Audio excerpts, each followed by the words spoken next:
Ayan mga boss, magandang umaga sa lahat, no. So ayun mga boss, may share lang ko sa inyo yung mga boss.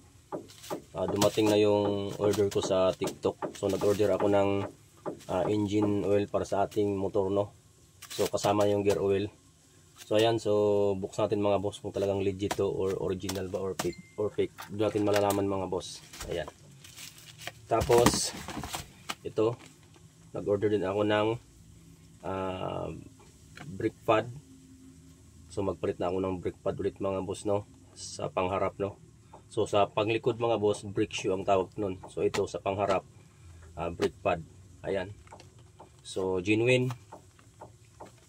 Tapos magpalit na rin ako ng bola or fly ball.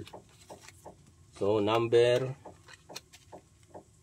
14 grams. Ayan. So yung stock ko na 15 grams, palitan ko ng 14 grams mga boss, no. So ayan, nagbaba lang ako ng 1 grams. So ayan mga boss. So 6 na piraso isang set. Ayan. So anti-dragging din, no. Tapos ito. So pag once na magpalit tayo ng fly ball, isama na natin yung slider face para walang alog mga boss, no. So suwabe. Ayan, walang maging dragging. So tara mga boss, buksan natin yung, samahan nyo ako. Buksan ko yung in-order ko sa TikTok na engine oil para sa ating motor.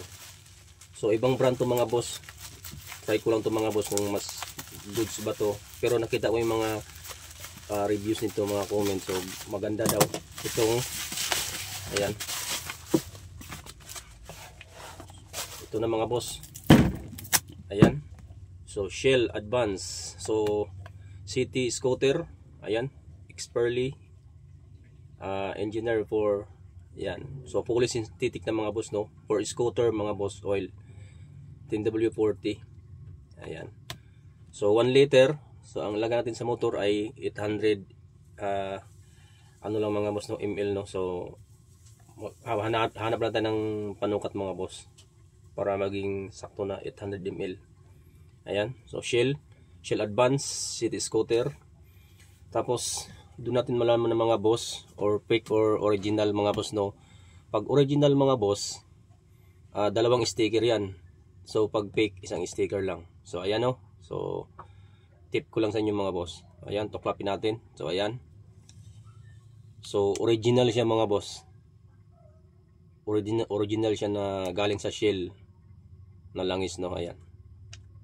Yan yung sa Bisaya pa, Timailhan mga boss, na original or fake. So ayan, city scooter Shell Advance. So alam naman natin na ang langis ng Shell ay talagang maganda talaga, no. So kalidad talaga. Ayan mga boss, no. So 1 liter siya. So hanap lang tayo ng lagayan para yung sapat lang doon sa ating motor na nakalagay na 800 ml. So yun lang din po ang ilagay natin. Ayan mga boss. So city scooter. So i-recommend ko sa inyo mga boss, city scooter. Then kasama na yung Shell Advance na scooter gear oil niya, no. Ayan, 15W40 scooter gear oil. Ayan. So yun lang mga boss. Yung dating ginagamit ko mga boss ay Honda, yung Honda na ano. So may dati na akong video diyan mga boss. So ito subukan ko lang 'to mga boss. Kasi mas ano na 'to mga boss, no, mas upgraded na, no. So ayan. Nakalagay kasi dito ay specification in approvals API SP. So SP na siya mga boss, no, SP. Ayan. So mas maganda to mga boss. So ayan, city scooter fully synthetic scooter oil. So hanggang dito na po yung vlog natin mga boss. Maraming salamat sa walang sawang suporta dyan sa ating Facebook page, Kuya Nicky Moto. Ayan. Don't forget to follow and like, share, comment below. Ayan, maraming salamat. Peace out.